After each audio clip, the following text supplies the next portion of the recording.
Bonjour et bienvenue sur les défis 21 jours pour crier moins parents-enfants.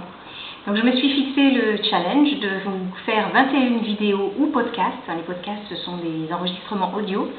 21 vidéos donc ou podcasts pendant 21 jours, c'est-à-dire donc du 30 novembre 2015 au 20 décembre 2015. Ce sera un dimanche.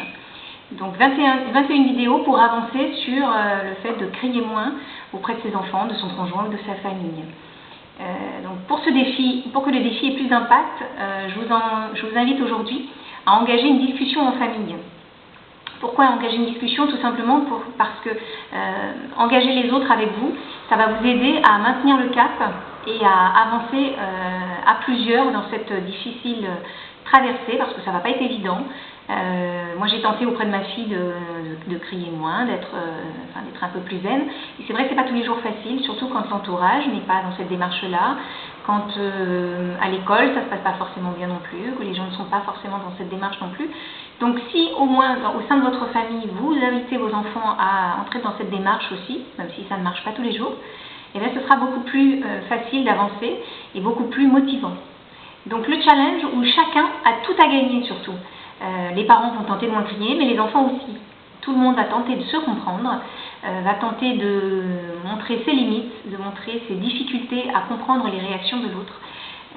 On n'est pas obligé d'être d'accord, c'est surtout là l'objet de ces 21 jours, c'est que quand on n'est pas d'accord, quand on ne comprend pas, et bien surtout il faut le dire, il faut l'exprimer, alors pas forcément de façon violente bien sûr, ce sera l'objet des avancées que l'on va faire pendant ces 21 jours, et donc on va pouvoir l'exprimer et dire qu'on n'est pas OK avec ce qui se passe. Donc ce qu'on peut faire dans un premier temps, c'est aussi discuter des signes qui montrent que les cris vont bientôt se faire entendre, quand on sent que la pression commence à monter, que là la situation est de moins en moins facile à gérer, que voilà, la pression est là. Eh bien, on va pouvoir discuter des signes qui se montrent, c'est-à-dire l'intonation de la voix, la posture, les tournures de phrases, les regards. On se met d'accord aussi sur une réaction qu'on va pouvoir mettre en place quand les signes commencent à monter.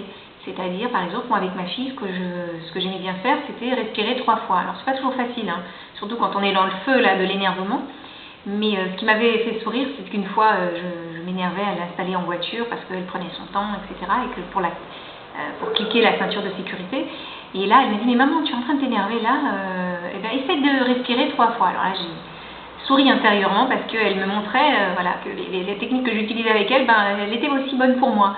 Et qu'à ce moment-là, ce serait peut-être opportun de rebaisser le ton de la voix et puis de respirer. Une deuxième fois et une troisième fois. Et là, on sent que voilà, on redescend un petit peu. Pas forcément beaucoup, mais c'est déjà un premier pas. Ça peut être autre chose. Ça peut être aussi prendre un petit objet, alors une balle de préhension, vous savez, celle qu'on va malaxer de rage.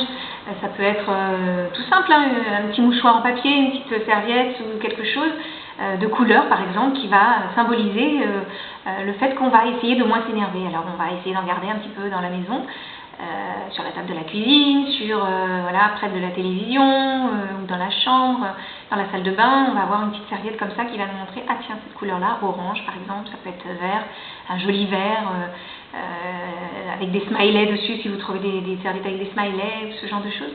Quelque chose qui va faire qu'à ce moment-là, ah oui, je me souviens, aujourd'hui j'ai décidé que je tiens le challenge d'essayer de ne pas crier, si c'est possible. Donc on va tenter, pendant ces 21 jours, ces petites astuces-là, d'engager la famille, de trouver un petit objet ou quelque chose, une petite photo, qui va nous inciter à crier moins pendant les 21 jours. Les enfants, pourquoi engager les enfants? Parce qu'ils se sentiront responsabilisés, ils se sentiront valorisés, motivés. On ne peut pas faire l'un sans l'autre. Et si nous on essaie de moins crier, eux essaieront à leur tour et ils verront si ça marche ou pas. Donc pendant ces 21 jours, on fait le bilan le 20 décembre et on verra ce qui a marché, ce qui a moins bien marché, ce qu'on a complètement raté, mais c'est pas grave parce que pendant ces 21 jours, au moins on aura eu le privilège d'essayer et on verra ce qu'on a découvert et ce qu'on a appris sur soi, sur les ressources que l'on a en soi. Merci beaucoup et à demain pour le 2e jour du défi.